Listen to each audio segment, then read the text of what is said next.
ফাঁসি চাই, বদরুলের ফাঁসি চাই,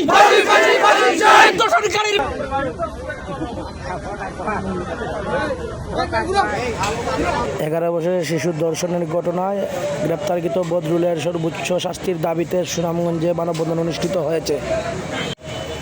সদর উপজেলার গৌরারং ইউনিয়নের ইসলামগঞ্জ বাজারে এই মানববন্ধন অনুষ্ঠিত হয়। এতে ইয়াকুবুল্লাহ পাবলিক উচ্চ বিদ্যালয়ের শিক্ষার্থীরা সহ নানা পেশার মানুষ এই মানববন্ধনে অংশগ্রহণ করেন। মানববন্ধনে বক্তব্য রাখেন, আমার এই ছোট বোনকে যে দর্শন করেছে তার সঠিক বিচার চাই, ফাঁসি চাই, উপযুক্ত বিচার চাই এবং তার সুস্থ বিচার চাই। যে বিচার করেছে তাদের যে নিয়ে বিচার করি তার আমরা বিচার চাই। আমাদের ছোট বোন এমনকি আমরাও এই বিপদে পড়তে পারি, তাই সে পড়েছে, এটা আমাদের বিষয়, আমরা এটাতে পড়তে পারি, তাই এটার কোনো ভালো বিচার চাই এবং যে এটা করেছে তার আমরা ফাঁসি চাই।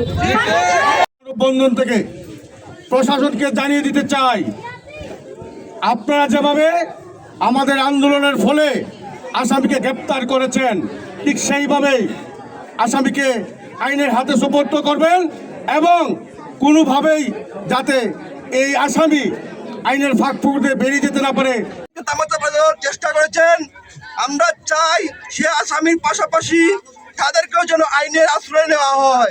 2 মাস পরে ঘটনাটা যাতে প্রকাশ হওয়ার পরেও যারা বিভিন্নভাবে ঘটনাকে ভিন্ন খাতে প্রভাবিত করার চেষ্টা করেছেন, আমি আপনাদের প্রতি অনুরোধ, আপনারা অন্যায়ের বিরুদ্ধে ন্যায়ের পক্ষে থাকুন। যাদেরকে দর্শন করা হয়েছে এরা গরিব অসহায় মানুষ। কি বলবো, 3টা মাস বিচার সালিশের মাধ্যমে যারা এটাকে লম্বা করেছেন, সত্যিকার অর্থে দর্শনের একমাত্র দর্শনের বিচার আইনের দ্বারাই হয়, সালিশি ব্যক্তিত্বে কোনো বিচার হয় না। আজকের যে দর্শক, সেই দর্শক গতকালকে সিলেট থেকে অ্যারেস্ট হয়েছে এবং অ্যারেস্ট হয়ে বর্তমানে কাস্টডিতে আছে। আমরা উক্ত দর্শকের দ্রুত বিচার কামনা করতেছি, কারণ আমাদের মহামান্য প্রধানমন্ত্রী আমাদের দর্শনের বিষয়ে এবং মাদকের বিষয়ে জিরো টলারেন্স ঘোষণা করেছে। সেই ধারাবাহিকতায় রামিসা হত্যার দর্শককে খুব অল্প সময়ের